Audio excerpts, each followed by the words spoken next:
Dr. Chu, how are you? I'm good, Diraj. Good evening. Good evening. Today, I want to talk to you about relationships with parents and how they can be better. So, what are your Mm, thoughts on the topic? this is a big topic. And before we go into that, you asked me how I am. How are you? Uh, busy. I'm doing a React Native course to Mm, understand iOS and mobile app development, mm. and so it's fun and spending a decent bit of time on Box to Path and contemplating on how we can build this the best. But I think it's important that I realize that there is no best. It's just doing it. It's been quite a journey working with you and discussing with you, especially, this is your gap year, right? Yeah, correct. This is my gap year. Yeah, so you have what does gap year mean for you? You didn't go to college, right? Nope, I am on a break for 1 year. Mm. Mm. How does that feel to you? Feels fine. Is it fine every day? I would say so. Yeah. Is it fine for your parents too? Initially there was a bit of struggle, but now they're fine with it. They see me Mm. working hard. Was it you that made them fine with it, or did they help make them fine with it? Was it both sides? I mean,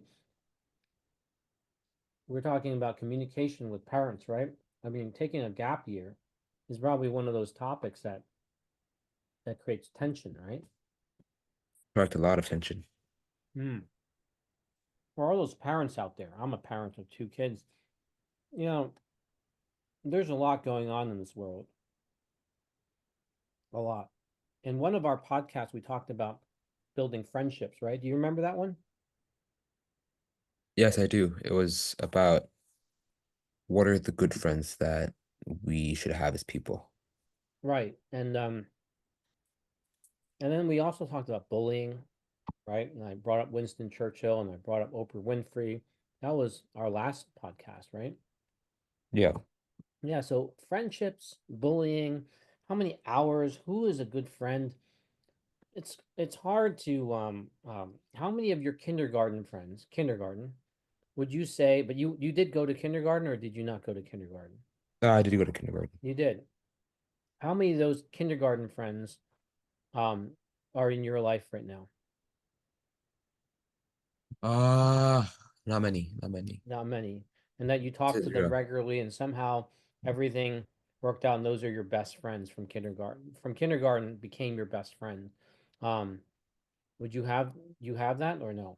No, I do not have that. In fact, I don't even remember some of them. Hmm. Well, just so you're not feeling Uh-huh. out of place, I have the same problem. And I don't know how many people out there listening tonight or other nights is how many of those kindergarten friends did you run into that you don't even have their phone number, let alone a few conversations. No, just years just go by, and somehow you just saw these people. And I'm going to describe it as a bus ride, right? So imagine in life, the whole ride is your life. From when you're born, you get on the bus, and then until the day you die, you get off the bus. So when you die, you get off the bus, and during the bus ride, there's these different people who come. Some sit in front of you and back of you, next to you, right? Um, and so kindergarten is one of those those um, those arrangements where you go from K through 12 and then from 12 on to other parts of your life until the bus ride's over, the whole life ride. And yeah, think deeply about whether or not kindergarten, right? Um, did you even spend time with each other? And so if we take that podcast about time and friendship, um, and we apply it to communication with our parents and um, and then parents communicating with our children, I think from a child standpoint, how do you share your thoughts and feelings with your parents if they might not like what you're going to share with them, right? And what happens if you're going to share about your needs, but your needs don't match their interests, um, and they're different? What happens then, right? Gap year is a good example. Is that you're either going to have to put your foot down or they are going to have to put their foot down, right? Yeah. Yeah, right. I made it kind of funny, but yeah, Yeah. putting feet down, right? And it's a little difficult if you haven't had a deep conversation, a long conversation about things, and then you go and tell them, "Hey, dad and mom, I'm getting married." Or dad and mom, I'm leaving my job. Oh, where are you going? I don't know. Um, but I work at Google and I'm leaving my job. What? Where are you going? And there's these videos, I think I sent you some of them, where they just go to China to go and reconnect to their roots. And that recording, it's very popular out there. Parents say, I don't think that's a good idea. Right? I Yeah. don't think that's a good idea. What could you possibly mean that's not a good idea? But before they get into it, you tell them, um, I've already turned in my resignation. Right? So that's where the tension arrives, right? You've already turned in your resignation. Hmm. Too late. Um, that's analogous to the gap year, except I think that one is different, right? It's a different, but it's along the same lines, is that um you're simply thinking of something that's really important and you're presenting it as really, really important, and they disagree, right? Yeah. Hmm. Correct. So spending time beforehand to make sure the communication lines are open before Mhm. you release the big one. So we'll describe gap year and leaving your job. Those are big ones, right? Correct. So you're saying that we should be talk more to our parents before decisions? We should we should be talking with our parents about our decisions before we have these major decisions. Just normally talk a lot, right? It's Yes, yes. important to communicate a lot. What does the lot mean? Well, let's use school as a relative example. How many hours did you spend in school um, from when you woke up to go to school? Remember, you're going to go to school today, and from when you woke up to when you came home, and then you finished your homework and went to sleep. How many hours would you say on a weekday would that be? 8 hours, 8 hours school. And then what about homework? Three, four? Okay, so that's 12 hours a day. Correct. Yeah. And did you wake up to go to school? Did you like wake up an hour early? 30 Um, minutes. 30 minutes, so that's 12 and a half hours, right? We got to include that, right? So, Yeah. and did you have to ride the bus or did you have to walk home? How did you get home? I rode the bus. Yeah, so how long was that? Then another 30 minutes. Yeah, so you can't not count that. So that's 13 hours, right? Yeah. Yeah, 6 hours insane. sleep. All right, so we'll just do 13 hours times 5 days, right? So 65. That's 65 hours a week, just weekdays. Do you spend any weekend time in school, on school stuff? Yeah, there's homework on weekends. It's high school. So how many hours would you say? It was that 7 hours? per day No, combined. combined? Okay. All right. So that tells us, everyone, how much Diraj spent on his homework. Right, but that's 72 hours a week. Do you know what a work week is normally? 40 hours. Okay, so you did 72 divided by 40 is what? It's not twice, but it's 180% more. So 1.8 times. Yeah, per week. So 72 hours a week. And then if we use give you some breaks, right? Summer and let's assume summer you do nothing, right? So Yeah. so there's 12 months in a year. So if you only did 12 minus 3, that's 9 months. Uh-huh. Right? It's 9 months total. So 72 hours a week times 4.3 weeks times let's just use 8 months and give you an extra month off. Just that's 2,476 hours a year. And so in just 4 years of school, you spent almost 10,000 hours. There's something called the 10,000 hour rule, and you became an expert. What expert are you after those 4 years that you spent 10,000 hours? Are you an expert of your parents? Are you an expert of physics, algebra? Or do you not feel like an expert of anything? I'm not an expert of anything. All I'm right. not. Yeah. This topic that we're talking about, fifth and sixth grade, and of course, seventh and eighth grade and onward, you can listen to it. But this point of inflection and change, most people don't even spend a second time in their life on fifth and sixth grade. You go through it once and that's it. Nobody wants to go through it again. Um, I had the pleasure of going through it a few times, and then with coaching kids, I went through it again and again. I started to realize that anybody can be amazing if they would only spend time on it again. And that's not like spending the 10,000 hours that you spent in 4 years, but to repeat. And as an older adult, it's almost like watching a movie, a good movie again when you're older, and again as you're older. And every 10 years to go, look back and you start seeing like some of those inefficiencies, right? Mhm. Yeah. Correct, correct. And I gave a TED talk about this, it called it Inventing Happiness, so it didn't bother anybody. But really, it was about like, and there's some phrases in there. I talk about like, finding out what your gifts are in life. And some people take out a gun, shoot people because they never get a chance to open their gifts, right? Their gifts are broken. It's not that they couldn't open it, but they're broken by the time they realize that these are their gifts, and then they get really upset and mad as hell and things like that. So, but tonight's topic about communication with your parents, if you spent 10,000 hours in 4 years, how many hours have you spent communicating with your parents? Have you spent 10,000 hours?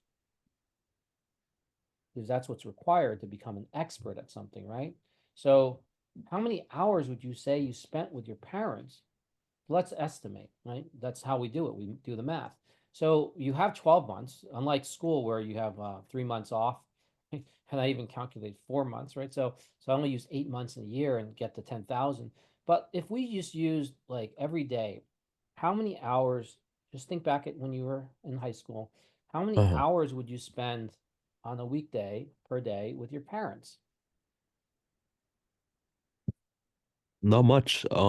I was going to school, then I had Kumon, Hmm. my 13 classes. hours, right? 13 hours. So you couldn't have spent those 13 hours. So So, right? Kumon's Yeah. like another 2 hours. Sometimes Boy Scouts.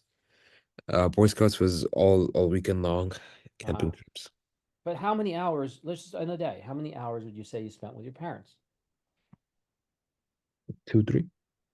You spent 3 hours with your parents in a day? As in the house, I would say two, three. No, okay, so you're at 3 hours with them in the house, but then when you're sleeping, you count those hours too, and you feel each other. But were you communicating in those 3 hours? Were you communicating No, I would hours? say max 1 hour. Okay, so you were actually communicating 1 hour, which is Uh, Less that's than that. enough, right? Less, That less. would be great if you did, right? 1 hour every day. You have 1 hour time where you sit, don't do anything else. Not when your mom's cooking or you know, Yeah. it's just 1 hour of just together time. And who's doing the talking? Right? So Yeah. 1 hour. Let's say there was 1 hour. So then who's doing the talking? You have siblings too, right? I have an elder sister. Yeah. Yeah. So is it just 1 hour of you with them, or is it shared time with your parents, right? See how we can get to the granularity of this and get very interesting, right? Hmm. Yeah, Correct. and were your mother and father together when they were spending that 1 hour with you? Or was it just, oh, spending time with your father equals spending time with your mother and vice versa? That's not true though, right? Yeah, yeah. Yeah. So there's no definitive answer, but what you can see is that if we did 1 hour versus the 14 hours in total, because you had said 13 hours of school, right? So we take 1 plus 13 on the denominator, so that's 14. So 1 out of 14 hours, right, Hmm. is 7% of 14 hours.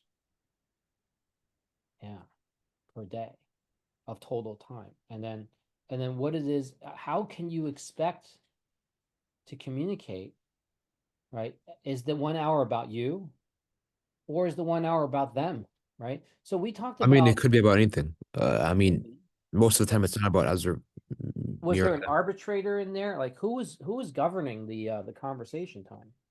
Nobody, right? Nobody, nobody. It was random. So Yeah. you know how like practice, you know you had to practice your physics problems before you knew the equation, and then you had to practice the other thing, and then pretty soon if you didn't practice it, you might get a little rusty. So how did you practice spending time with your parents? Like how did you know what to say, and did they have like, you know, if you played Monopoly, it was a board game, you read the rules and you know you learn the objectives, and then you actually have to do the exercise and you get good at it. And then there's other games like blackjack, and then there's people haven't gotten good, but they know the rules, but they still aren't very good.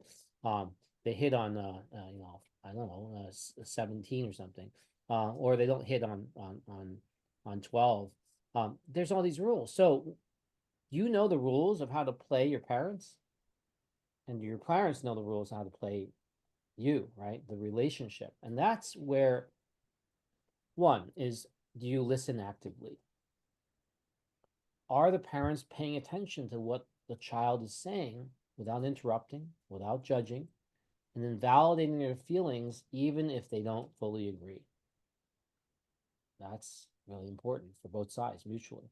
And then number two is to show empathy, because you're spending 13 hours in a completely different system. It's the school system. So you're going to school to learn how to think as an adult, and then it might not agree with what they were taught as adults and what they're adulting right now. But they sent you away, so you come back. They don't like the results, right? They only see the report card. They see, you know, you like the results, right? A doesn't mean you like the results. So A Mhm. plus doesn't mean you like the result. So Why do you think communication with parents is important? I feel well, life. yeah, um why is communication with your parents important? Like why do you think it's important? Uh, well, I think the way life is structured, right? It's just you're 18. Once you turn 18, you should leave. It just there's no breaks that you don't need a relationship with your parents. I think that's kind of what. Really? You don't need your a relationship with your parents? What do you are like No, I think you do need one, but the way life is structured is that you don't. It's not necessary. well, you know, when you needed to do the gap year, was it necessary? That was necessary, but that was out of the ordinary. Oh, how about when you go to college? Do you think you need to have a relationship with your parents? Like who's going to cover the bills and the other things? As in, I think it's already planned out. I feel like do you understand what I'm saying? Oh yeah, no, I'm playing devil's advocate here. Is that are your parents there for actually? What are they there for? And the parents, why do you need your kids? Like, what is this about? You know, your parents obviously need to have you so that you exist, but is that the end of the relationship? Like, what are parents for? Tell me what their purpose is. It's like we didn't ask to be born. Powerful. You Yeah, didn't ask to be born. That's right. we didn't choose you guys. No, but who No. asked you to be born? Scientifically speaking, they had sex and then you resulted, right? Yeah, correct. Yeah, right. Through a combination of sperm meets egg. Is that what it is?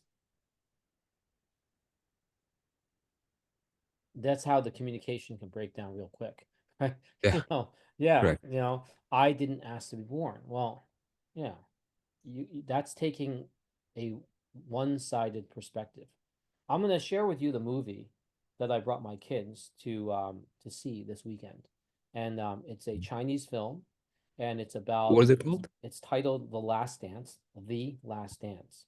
The Last Dance. Yeah, and it's about um it's about Chinese tradition of when someone passes and they die, and how they they have a tradition of not teaching this tradition to females, and and that is the story of the whole story around the tension moments that the family goes through, right? So it introduces a separate character who is forced to pivot in their career to become a funeral director after facing financial hardship after COVID. And he partners with a priest, a Taoist priest, so not basically, and they have clashes between this guy who comes into the spiritual world, but the master who has this clashing role at the same time has clashing roles with his family. He has a daughter and he has a son. The son is transferred how to administer um, the the funeral the funeral approaches, and but the son really doesn't want to work for the father. The son discloses in the movie that I don't really want to work in there. The daughter really wants to work in there, but she's not allowed because tradition says you only pass the knowledge of how to do these funeral rituals to the male in the family. All right. So Actually, I think the same thing's in India. yeah, yeah. Funeral ritual only goes to the male. No Right. is allowed. Yes, yes. So the Yeah. movie, the point of it is that there's communication breakdown, right? And that and so it's very relevant. Like people ask me, like, how come you brought your kids to see it? And, how much would they understand? But I want them to have the privilege to see it, right? To think about communications, and one is to always value sharing with their parents, and then but the parents also have to have a very special role is that because they're sharing, and this is a privilege to know that you have to respect the other side sharing this with you, but you don't like learn this in the book and say, oh, follow these rules. This is how the game is played. You have to be communicating very early on. And so school, in some ways, is a culprit because it took up 13 of your hours every, right? 13 hours every day Mhm. and leaving you with the inability for like you wouldn't call your parents and tell them about your physics homework. You No. wouldn't be calling them and talking about your algebra 2 or your calculus, right? You just wouldn't. And even if you did, then it would just be task based. Like, how do I solve this physics problem, right? So if your parents were physicists or they knew, you would ask them, and it would be task based, as opposed to um, you just want to share as part of the communication. That's a very different formula going in. And the movie talks about communication breakdown and issues that arise, generational changes. And then at the end of the movie, it talks about how this person, his name is Dominic, as a wedding planner, not a funeral director, becoming a funeral director teaches the existing Taoist priest more about life than what he knew, right? There's always something to be learned about not just the death ritual itself, but the other side, which is the living. And tonight, when we're talking about children, talking with our parents, one, it's, yeah, we have to really cherish them because they chose to share. But at the same time, children out there, have you thought about what your parents go through every day? Taking your gap year. Do you know what this did to your dad and mom? One is they probably had financial stresses, right? One is, by the way, the definition of being middle class or upper middle class is education is really important. So managing household expenses. Well, staying at home an extra year, their expenses just went up, Yeah. right? In Yeah. fact, they don't even know why like, what is this for? The school, like when you're at school, at least, is at least you're at school. And then education, like when is this going to end? Uh, well, when you get a job, what job, right? You just mentioned that you're doing a lot with, you know, coding and things like that. Don't you see that software engineers are losing all kinds of jobs, right?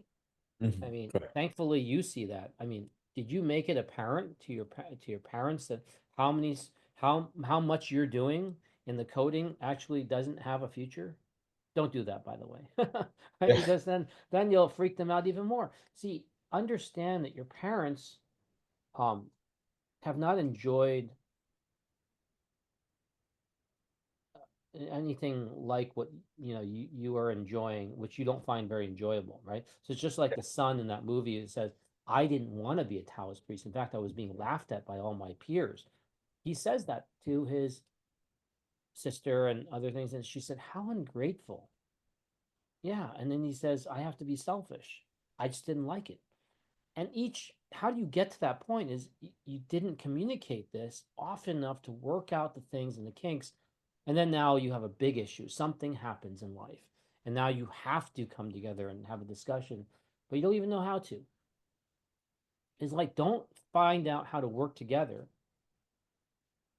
while you're on Mount Everest, because if both of you don't cook, we're all going to starve. We need like thousands of calories a day. Mount Everest is different from being in base camp, and base camp is different than being at home. And So, I think that reflects the importance of building the relationship. That yeah, when you do things like take a gap year, when you actually quit your job, the thing that's gonna get you through is the relationship you've built. Because by default, I believe it's just you have to do X, Y, Z because that's what society tells you, and you don't need that relationship. But when you do something different, it's that relationship that's gonna help you get through it. so remember how we started and I talked about this bus ride in life, right? Uh-huh. That you're born and you're on this bus, and then until the day you die, you get off the bus. So there's all these different characters inside the bus. Some sit next to you, in front of you, around you. Um, if you never spend time with them, you actually never get to understand why were they there. You could actually go through life, and people have done that, where parents, other than their role of having you, that is all they did, right? Yeah. Correct. And then, and then vice versa. The parents, because you didn't have time to spend with your children, in your minds, they're still 1 years old or 2 years old because that's when you spent the most time with them. You're changing their diapers. And Yeah. so your memory goes back. Yeah, you don't know anything because But I think you that's a funny way to think about it, if you think about it. Mhm. Because the most time they spent with you was when you were a baby. And maybe that's why they still treat you like a baby? But Look, I don't have all the answers. And in fact, you keep hearing me say I don't have the answers. And some people have said to me, but you have more answers than most of you actually attempted as an entrepreneur to go and be a high school teacher. And then after being a high school teacher, you taught, yeah. fifth and sixth graders. And I said, yeah, because I'm trying to understand. I had the privilege of being able to take time off to do this. I'm trying to understand how it feels to be a teacher. How does it feel to be the child? How does Uh-huh. it feel to be the parent? And I want to do all that before my kids get to fifth and sixth grade and see whether or not it has to be this way. And that's when I realized for myself that the reason why it is this way, 13 hours school and 1 hour with your parents, if you're lucky even, so you're very lucky to have done that. Many kids don't even get to do that. Is is that it does not have to be this way. After listening to this podcast, you can change your life right now. Make a relationship so when it does matter, it's going to help you. Can I ask you what is the definition of being to being wealthy? The definition of being wealthy. Mhm. Um, Or a millionaire? If I ask, like how does that? How are you defined? Like how does a what does a like if I asked you what a zebra looks like, you how would you describe what a zebra looks like? So let's describe I think what it's a about millionaire looks like. Hmm? I believe it's about balance, balancing a family, money, a social life, and I think that those are the true millionaires that So, have but balance. how many millionaires um do you know that have a balanced life? Well, I think nowadays a lot of people are millionaires. $1 million is not crazy anymore. But I would say like r really wealthy is more like 50, 70 million range. But I Okay, was how many millionaires are there in the US? If we ask the system, it says there's 22 million of having wealth of at least 1 million, right? So 22 million. How many Americans do you think there are in the United States? How, what is the population of the US? And you find out that, it's 300 something million. I know that in general, but how many people are in the US, United States, in 2023? Let's, just use that number. There were 335 million. So if we took a look at 22 million out of, 335,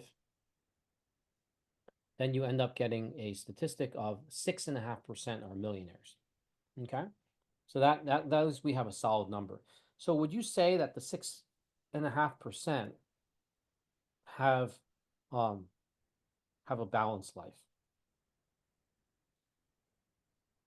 And what does balanced life mean even? I would say a decent bit of them do. I mean, Dr. True, you're a millionaire. Do you think you have a balanced life? Well, I don't want to say I'm a millionaire because then you get robbed. So Oh, no, I'm not so a millionaire, nor am I Dr. Chu.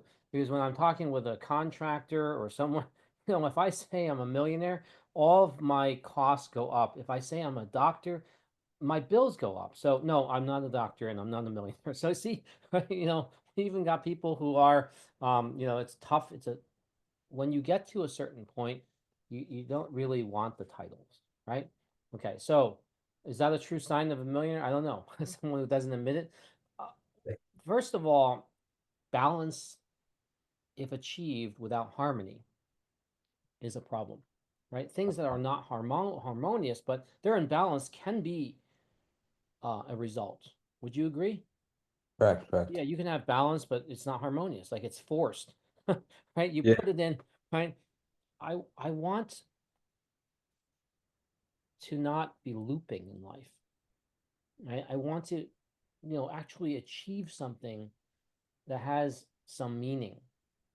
And if it's only for myself and my children don't achieve, um, and I might describe it as this: there's a Chinese phrase that you could be eating steak, but your children can only have hamburger. Yeah. Well, that wouldn't be very good, right? Imagine if your parents had steak while you had a hamburger. What do you think of that? I would be pretty mad. That could be a balance, right? Your parents are, but you have hamburger. I want us, if we're gonna have steak, we should all have steak. If we're all gonna have hamburger, we should all have hamburger. Now that is a very different approach than steak and hamburger, right? And I was actually recently talking to one of my friends. Apparently, his dad makes him pay rent at 17. And for me personally, that would not be balance. I would be very mad. But in his household, it is balance. Um, yeah, so that is a problem, right? So balance without harmony, every house is going to have its own rules, but what we're talking about is that sometimes strict discipline without any emotional connection is an example of a parent ensuring that their child follows the rules, meets all the obligation, doing homework, chores, right? Going to college on time, getting married on time, and the child says yes, yes, yes, so they can avoid all punishments. And where does it lack harmony? The relationship is purely transactional, no warmth, no open communication. In fact, if a parent is speaking, the child should shut their mouth, and it leaves the child, like you were describing, feeling very resentful or emotionally distant.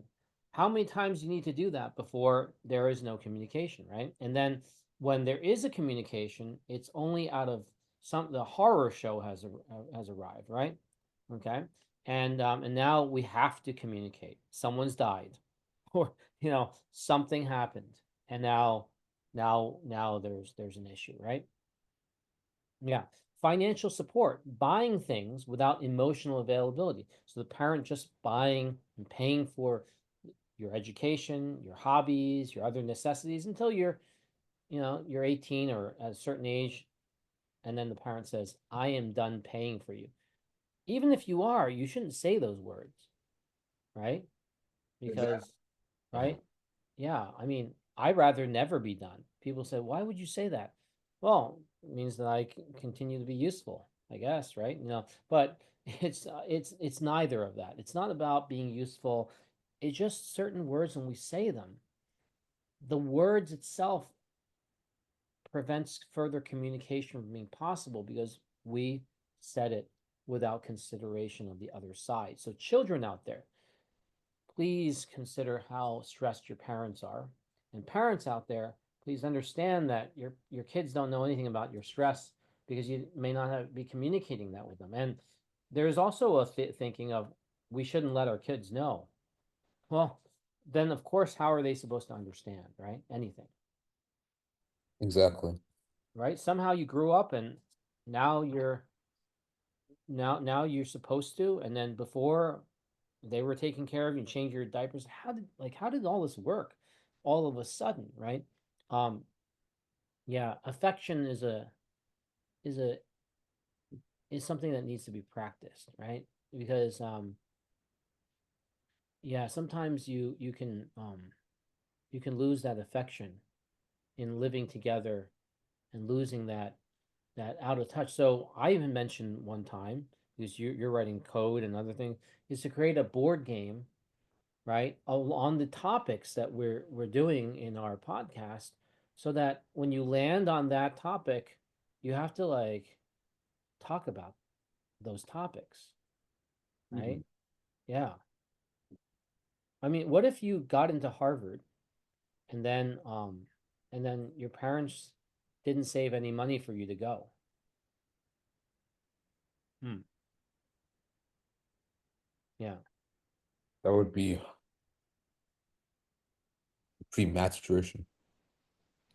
Yeah, that's a great topic, right? You actually did everything you needed to do. You even get in, and then they said that's good enough. I'm glad you got in, but I never meant for you to go.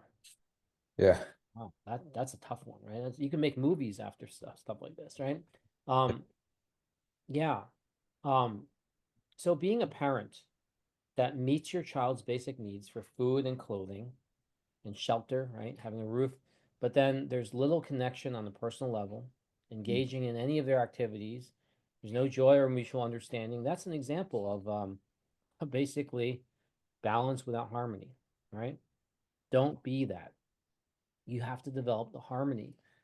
You have to, there's a celebration of the ritual. In fact, your gap year, cook for them, learn something, do something that shows them that Was worth it. you're no longer a baby in diapers, right?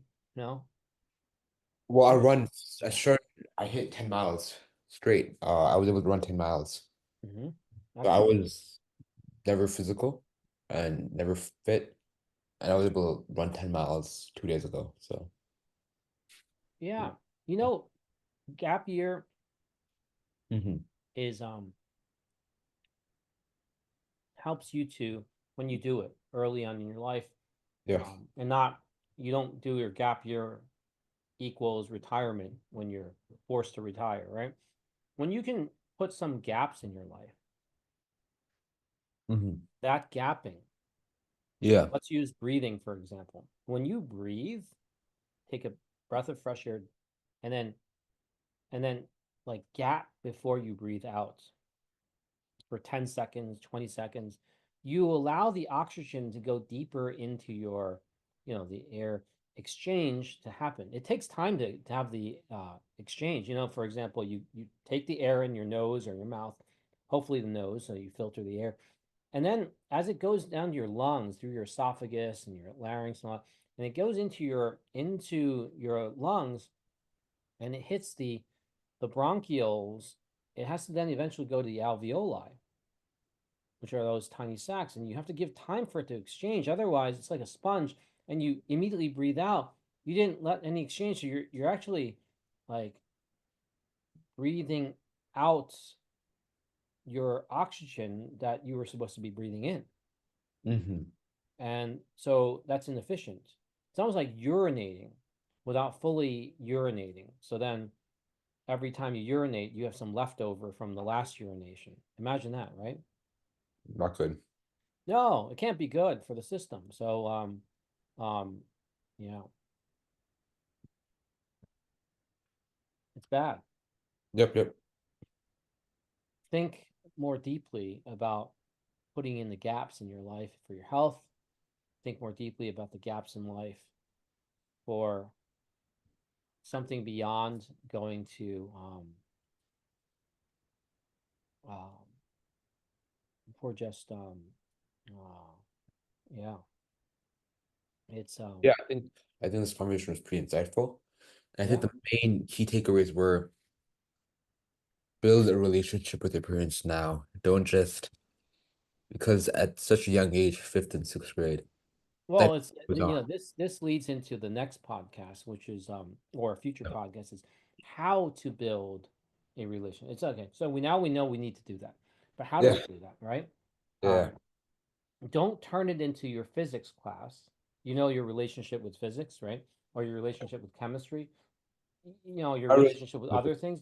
You spent 10,000 hours in 4 years and you don't feel like you're an expert. Don't let yourself have no expertise with your parents, and then your parents feel they're still only an expert of the diaper change, right? So that was really one way, change someone's diapers. But you gotta have to get to really know someone. There's the art of how to know that person on that bus ride. correct, correct. Yeah, lifelong bus ride.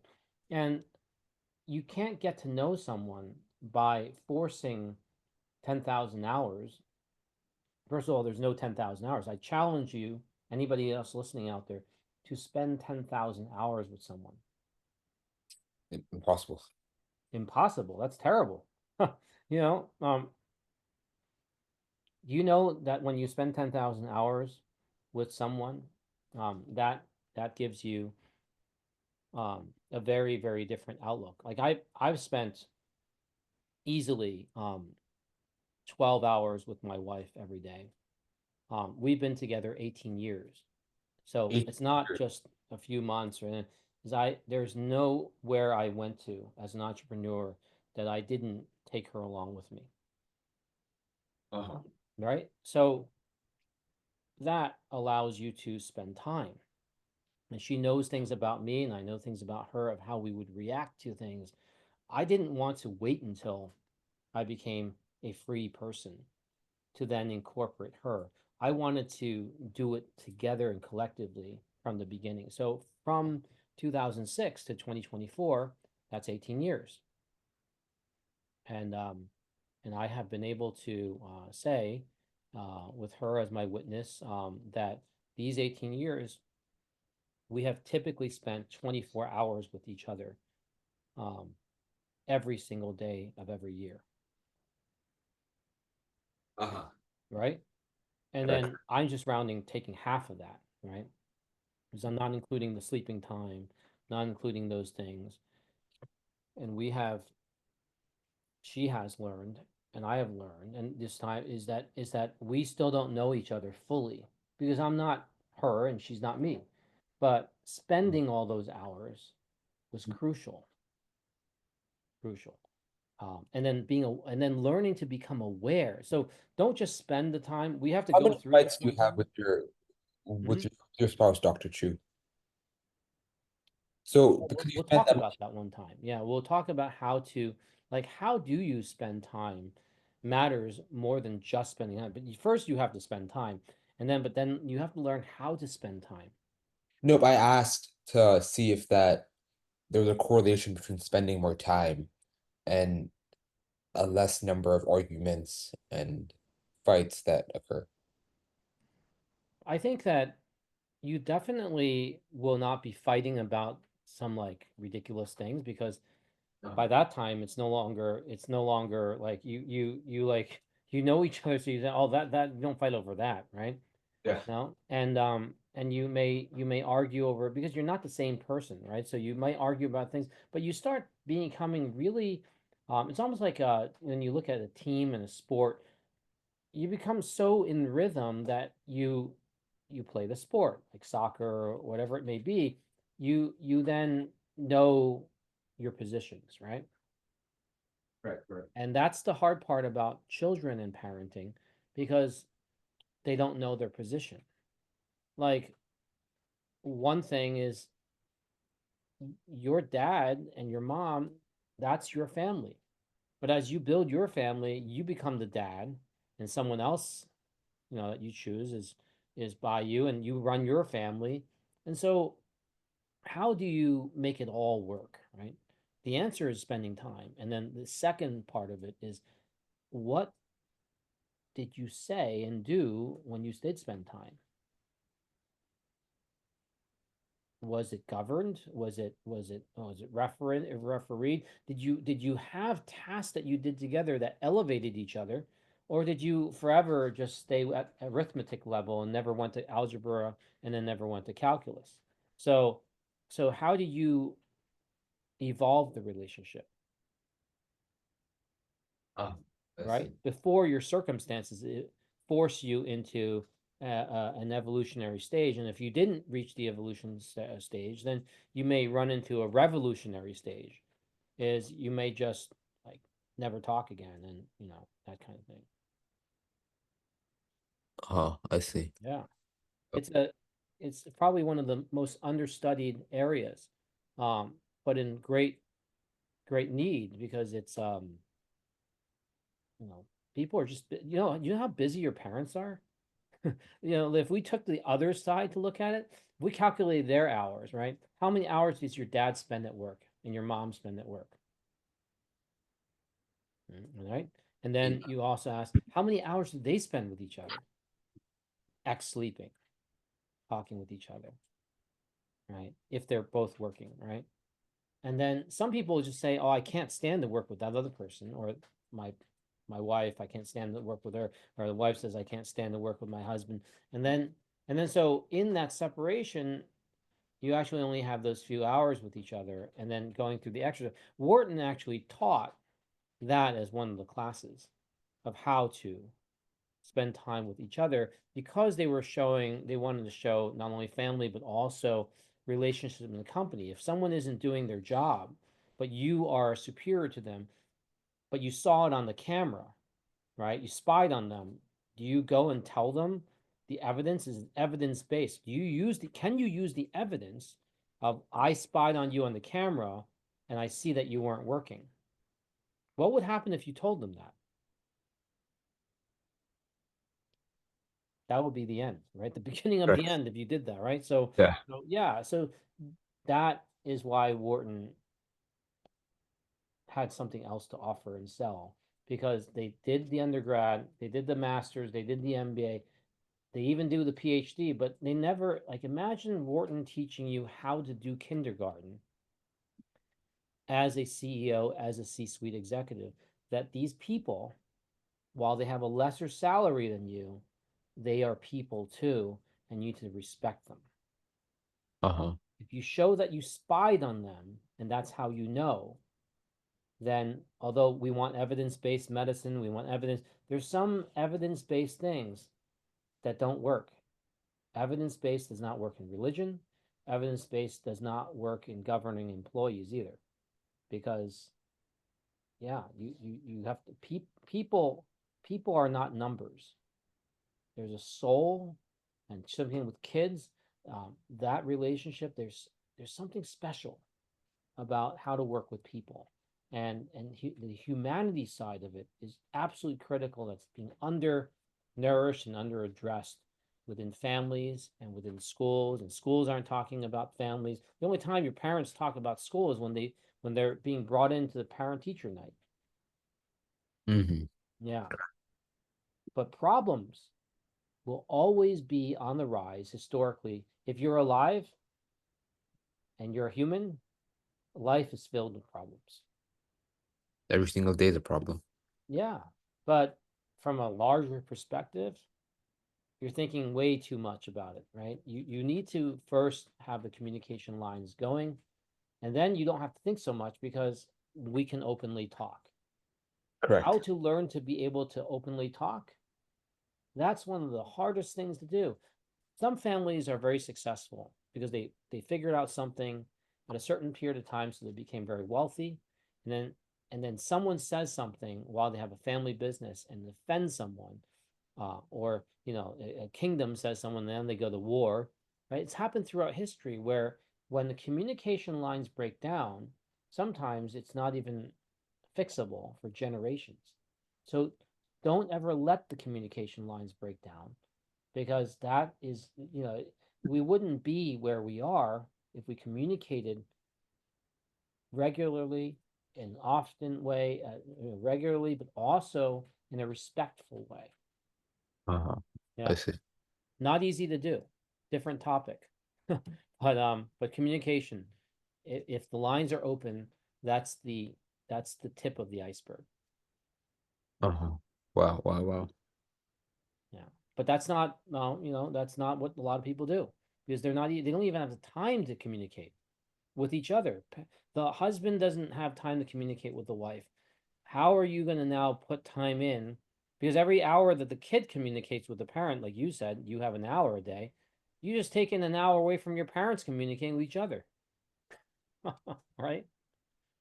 And Yeah, I wonder what your sister's answer would be if hers answer is also an hour. Now you each have taken an hour away, so now they have 2 hours less to communicate with each other per day. yeah, All right. correct. Yeah. Good. Good. Another great topic to talk about, right? I think we can piggyback off of this topic for our next episode. Yes, and like I always say, we don't know anything. We're just opening up the communication lines without any of the right answers, but great to talk about this because we need to talk more. Yeah, thank you so much, Dr. Chu, for your time. You're welcome. Good night.